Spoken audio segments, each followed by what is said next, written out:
This is the Chris Project, where we discuss mental wellness, self-awareness, and mindset with entrepreneurs and experts. Set your perceived ideas and biases aside, and let's go on our journey for yourself, for your family, for the world.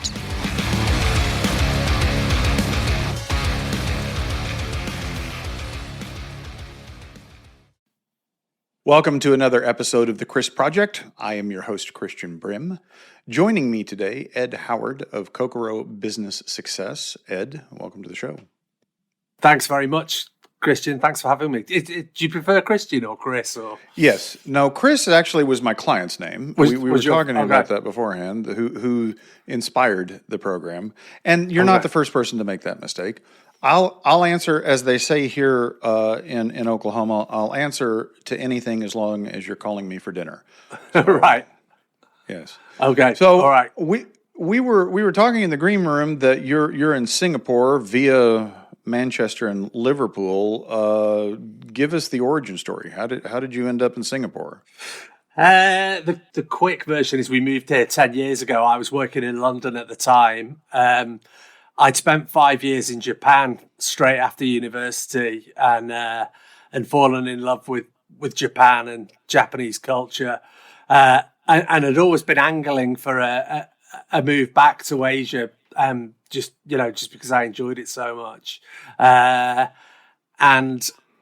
I honestly don't know the origin of where that comes from. My parents, were from Warrington and had lived there all their lives. My dad's family had lived there for about 500 years, I think. So I'm not quite sure where the traveller in me has come from. But I still love Asia. I still love traveling. I'm going back to Japan tomorrow, actually, for the first time since COVID.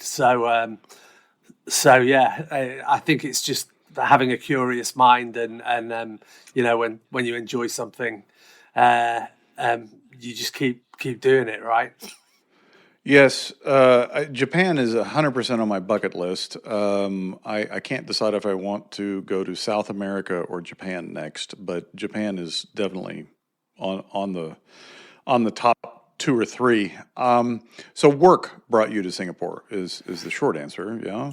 Yeah. So I taught English in Japan, and then I promised my dad I'd come back and study law and get a proper job.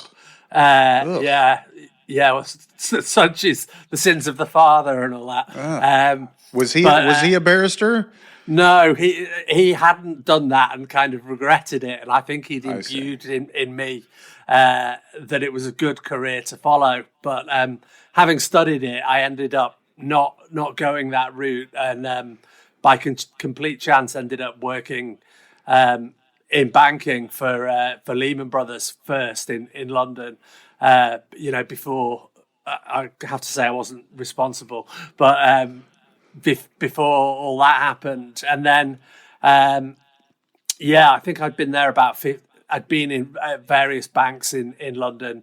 I worked for Merrill and then Bank of America for a short time, and then somebody called me and asked me, would you be interested in Singapore? And I'd never been here.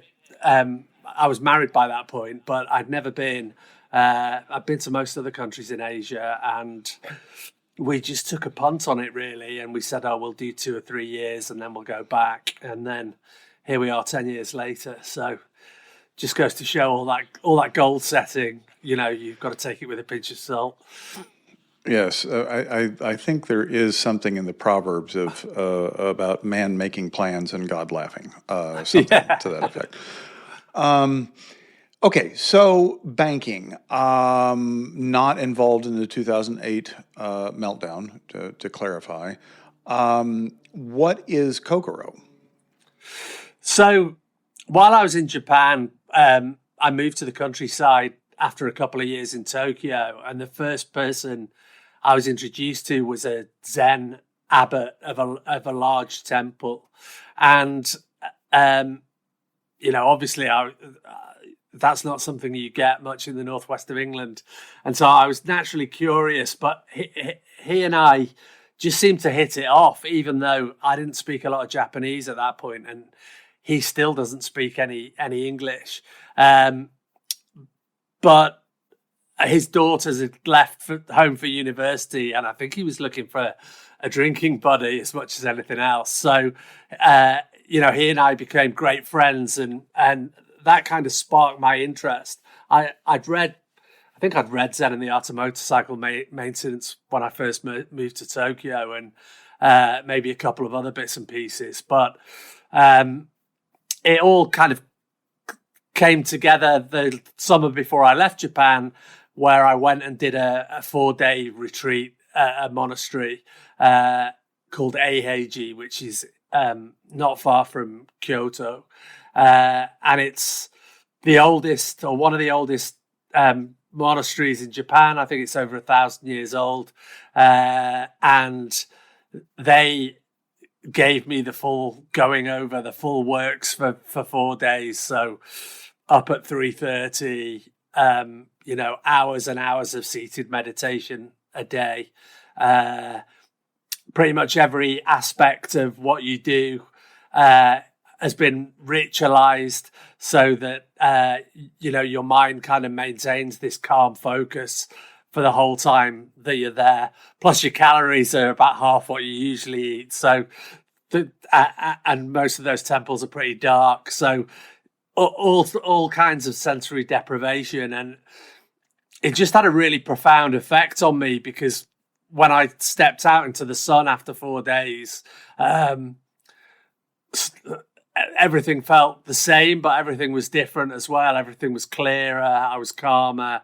I felt this kind of immense sense of gratitude, partly for not having to sit cross-legged anymore, because, I'm not really built for it. But it just kind of, I knew that it had changed my life, but I wasn't quite sure how. And so I went back to the UK, as I said, and studied, and then started my career. But I kept practicing meditation with various other groups. But I kept the kind of two things separate from one another. My sort of career in finance and this practice. And I was kind of testing whether or not it worked, I think, because I, remained skeptical, even though I was kind of compelled to do it. And it got to the point in, I guess, 2020, when my dad passed away, and suddenly I didn't feel like I had to keep kind of working in the industry that I've been working in for almost 20 years. And I started to think about, well, what was I going to do instead? And that was the point where I thought, I need to bring these two things together. I need to kind of translate essentially what is an Asian practice or an Asian tradition, but very much a kind of monastic tradition or a spiritual tradition, into a language that everyday people, whatever their religion, whatever job they're doing, can kind of lean into. So that was kind of the spark of it, really. And so I wrote a book on it, which came out last month, called One Breath Leadership. And basically I boiled everything down to the lowest unit of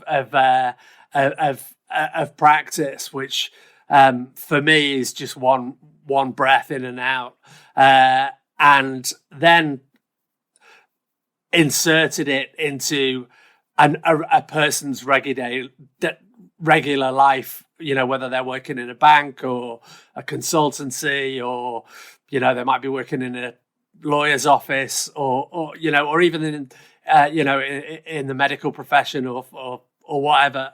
And I wanted to be able to back this up with the science. So I went deep into kind of the neuroscience and the psychology, all of which really has developed and been published since I had that experience, in the summer of 2000, and is still continuing to evolve.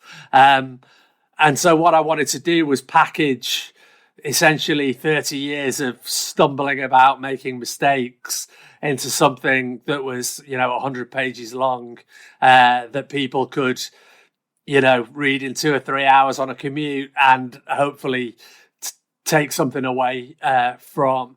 And at the same time as that, I go in and speak to leadership teams and development programs and other sort of big companies, teach them the method, teach them why it works, and then invite them to test it out for themselves. I don't want them to take my word for it. Go out and try it and see what it does for you. And so that's really the basics of it. Obviously, there's more depth to it than that, but that's the thing, is to get it down to a unit, and also to kind of demystify meditation. And people think that it's got to be for 20 minutes, and it's got to be in a quiet room, and maybe they need to burn incense and so on. You don't need any of that. What's important is that you're in the moment and experiencing reality as it truly is, rather than through this haze of conditioning or regret or dreams for the future.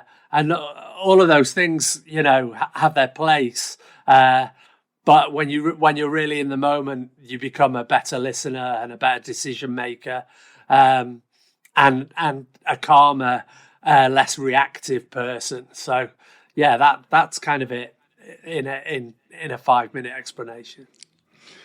I love that. I think, yes, I think I recently had, and I've had on the show before, hypnotherapists and talking about the different states of your brain, and talking about, we talk a lot about on this program the programming that runs at a subconscious level, that is highly reactive, and like moving from that space to a more productive, intentional, calm space.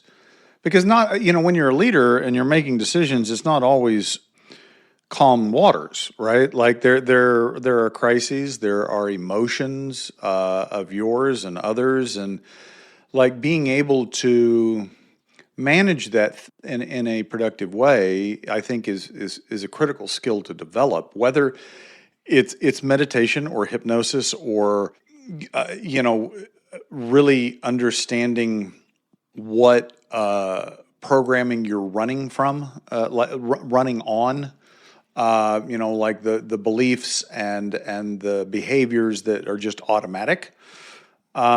Probably a combination of all three. I can speak from my own experience that meditation has always been a struggle for me, with the idea of emptying your mind. Yeah, I have found it much easier in my faith tradition, from a Christian standpoint, meditating on something, right? Like an external thought. Like one of the things that I have found really powerful is just meditating on an attribute of God. So taking it and just really holding that in my mind, contemplating it, not necessarily remembering experiences where that attribute showed up for me, but dwelling on it, I guess, would be the best phrase. But having said that experience, what would be your response? Yeah, I think that's great.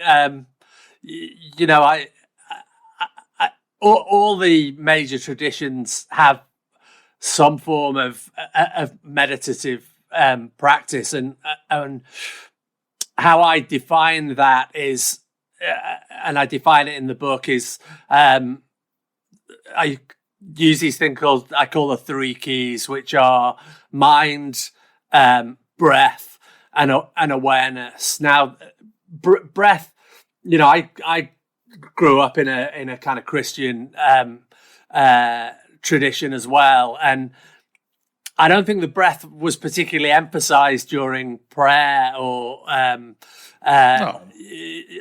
at all. However, and this was, I thought this was really interesting, that as part of the research, there's a book called Breath by James Nestor, it's been a bestseller in the US and globally. And again, it's a kind of quick read, and it's really, really well written and great. And he talks about the Lord's Prayer and other kind of prayers in other traditions, essentially having what I use in terms of the breath as a 6 in and 6 out rhythm. So the whole of the Lord's Prayer basically operates on that same breathing pattern, which I thought was fascinating because I'd never kind of seen it in the Christian tradition before, and I haven't really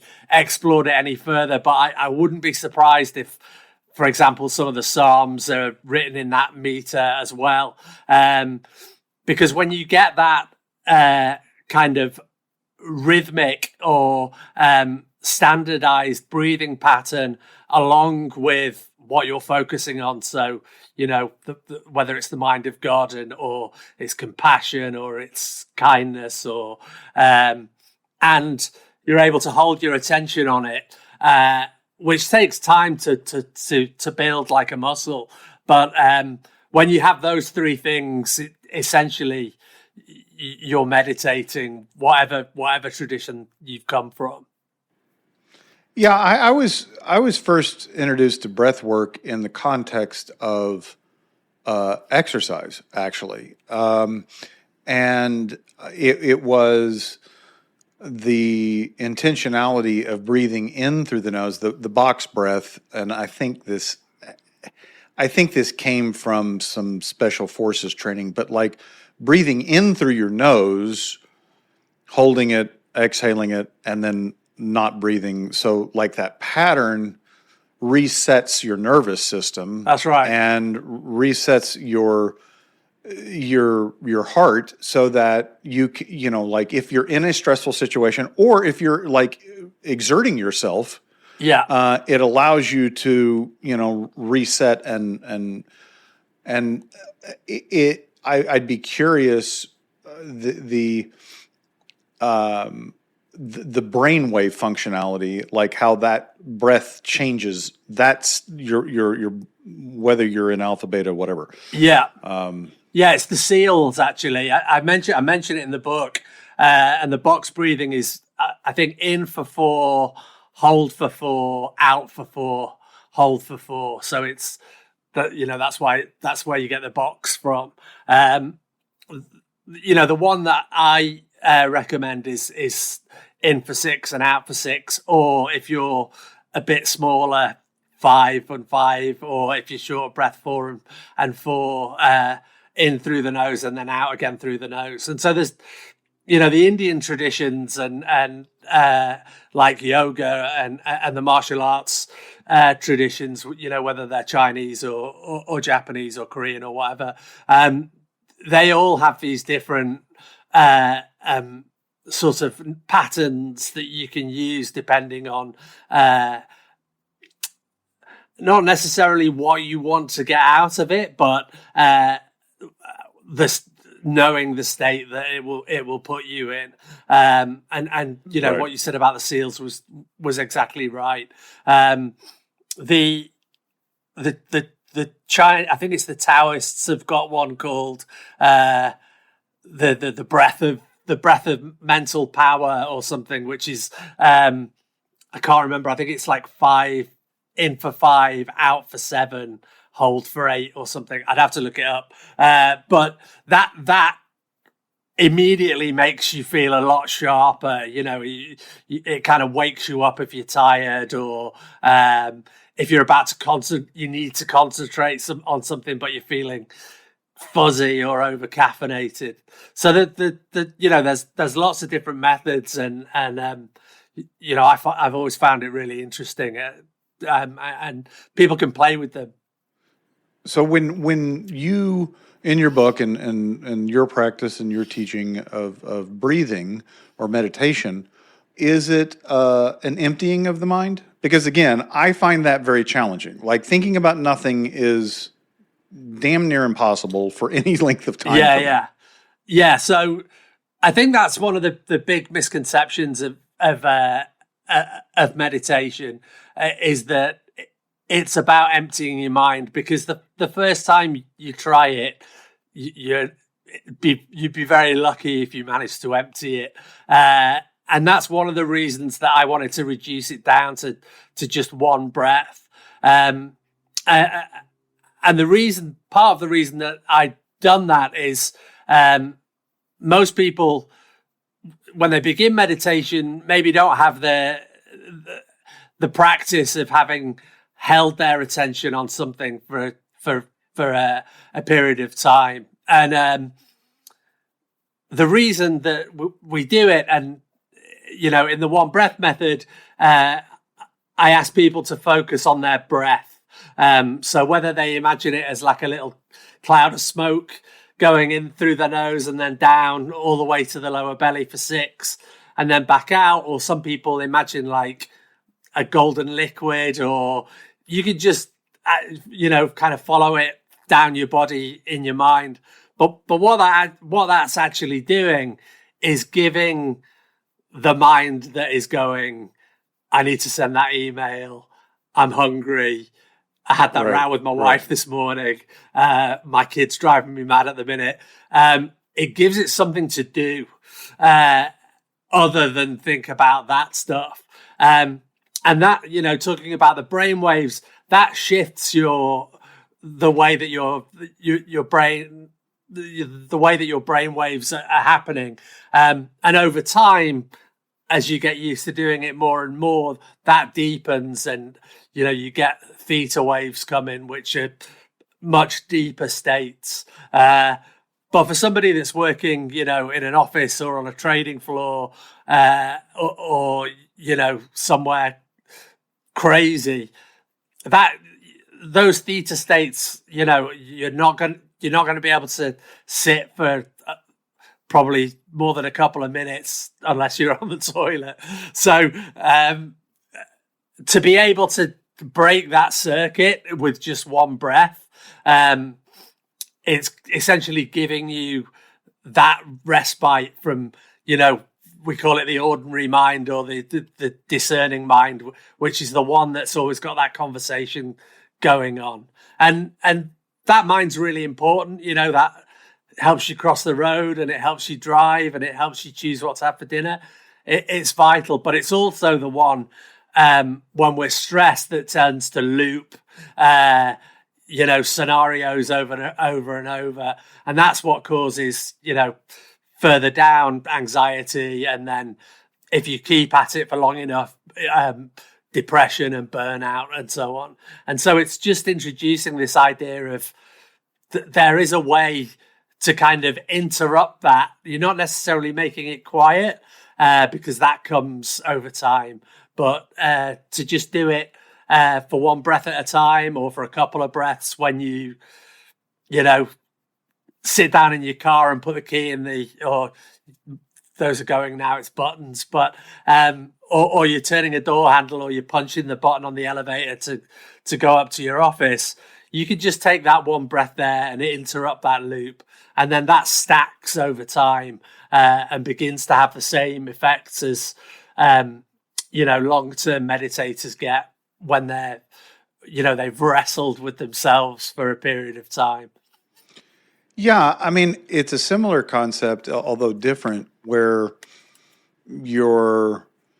in a reactive state where your amygdala has taken over, the whole fight or flight. Yeah. And you engage your cognitive brain, it actually disrupts that. So to me, what's fascinating is the human brain is fascinating, and like how little we really understand it. And yet how these ancient practices and traditions had already figured it out, right? Like they didn't know why it worked necessarily, but it did work, right? Yeah. I'm also thinking of a book I read 10 or 15 years ago called The Rise of Superman. And it was a discussion of the neuroscience at that time, that they had done studies on extreme athletes and its effect on their brain. Are you familiar with that book? I'm not familiar with that book. No, that sounds really good. It was really fascinating because, it's basically a bunch of stories. And then at the end, they talk about the science behind it. Okay. But the story that stuck with me was this guy that was paragliding down in Mexico or South America, and I don't know what they call them, but the big holes in the ground, and jump off the top and float to the bottom. And he was on his second attempt, and I guess his chute had become wet from the moisture in the air, and it didn't deploy. And there was a rope along the outside that they used to climb back up. And in a fraction of a second, he grabbed it. He intuited that he needed to do that, grabbed it, and by the time he got to the bottom, he had literally burned through his flesh on his hands, right? Like to the bone, right? Yeah. And he is sitting at the bottom of the canyon, waiting for somebody to come get him. And he's sitting there, and he notices this baby bird that had fallen on the ground. It was dying, right? And he said in that moment, he felt like he and the bird were one. Like it was more than empathy or intuition. It was just like this expansion of awareness, I guess, would be the way. But I found that story fascinating, and the science behind it. So I would recommend anybody that's interested in that subject to read the book, because it's fascinating. What was it called? What was it called again, Christian? The Rise of Superman. The Rise of Superman. I don't remember the author's name. I apologize. Google will be my friend on that one. My friend on that one. Yeah, and that state that you mentioned of feeling, that there's no separation between in this case between him and the bird. That comes up constantly in the Zen literature, but I talk about it in the book in terms of most people, maybe not necessarily with another being or an animal, but most of us have had that experience, whether it playing sports or even walking, out in the countryside. Sometimes when we're driving, but where you just feel like there's no separation between you and the action that you're doing. And there's a lot of literature on, from the kind of Western angle around this, and they're called flow states. Right. A lot of athletes, Phil Jackson, who was the manager of the Bulls when I spent those 2 summers in Chicago, he was really big into that from not only from a kind of spiritual perspective, but also from a kind of sporting excellence perspective. And I think once you hear about this, most people go, oh yeah, I kind of get what that feels like. But the problem with kind of stress and mental health and so on is we're not really conditioned the way that we're educated and the way that our society operates to spend much time in that, whether you want to call it a mind state or a brain pattern. We're being bombarded by data. We're perpetually distracted. Yeah. And so the antidote to that, the ancient antidote to that, and they didn't have to deal with anywhere near as much kind of input, is to spend more time in these other states. And as I mentioned, you mentioned endurance athletes, sport or weight training or tennis or football, any of those things, those tend to be the states where the thinking quietens and you're more in flow with the moment. Yeah, I mean, I can think of my own personal experience. I'm 250 pounds, not an endurance athlete, but when I ran a full marathon, and then again when I did a half triathlon, that was 2 years back to back. In that experience, I went into an altered mental state, because your body is so exhausted that it kind of your brain just kind of disengages, and it I don't want to say it was a higher level of consciousness. It wasn't that. It was like it was an altered state. Yeah, and like you can't get. I haven't been able to replicate that. But yeah. Well, it's different. It's different every time. I play records as a hobby in bars and stuff, and I find if I do that for a couple of hours, it's very similar to being in meditation. For 45 minutes. Anybody that does anything creative, drawing or painting or pottery, again, that's opening that other part of the brain up that relaxes the ordinary mind. Where time does not pass. It doesn't exist. Yeah, right? That's right. You think about like when you're a kid and you're maybe at the pool or you're doing something where you're playing and time stops. Like there is no passage of time. You don't even notice it. You're just in the moment, if you will. And that is something that we need to recapture as adults. And I think, frankly, we need to play more. I mean, because I think that's a great way to attain that state. That's right. And, one of the Zen masters said that, when you approach every moment in life as play, whatever it is, that you're doing or whatever it is that's coming at you, that's when you're a real master, because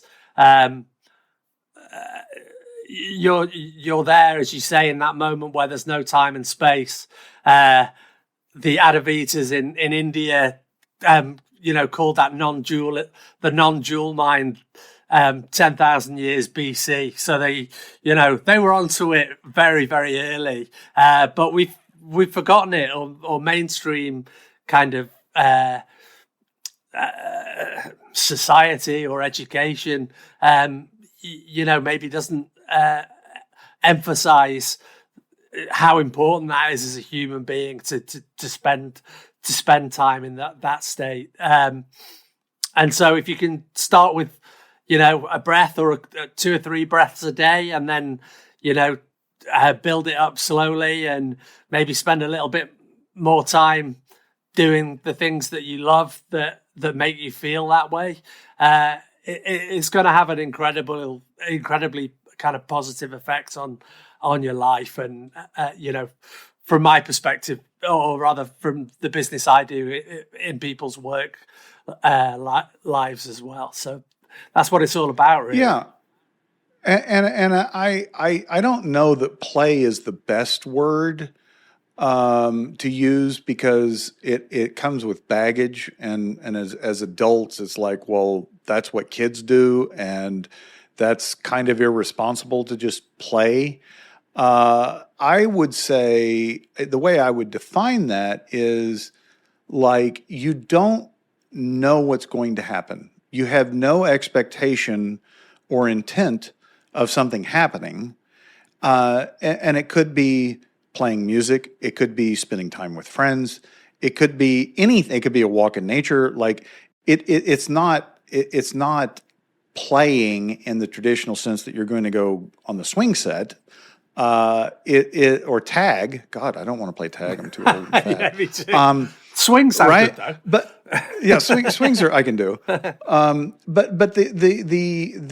I think especially with entrepreneurs and in this generation, everything seems to be about work. You can't waste time. You've got to get stuff done, right? And when you set aside the predictable and the known, that's when you move into play.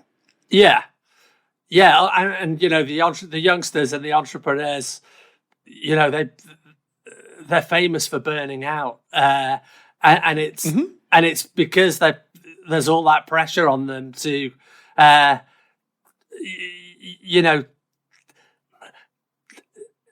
to be straining to do something rather than just letting it happen. Letting it happen.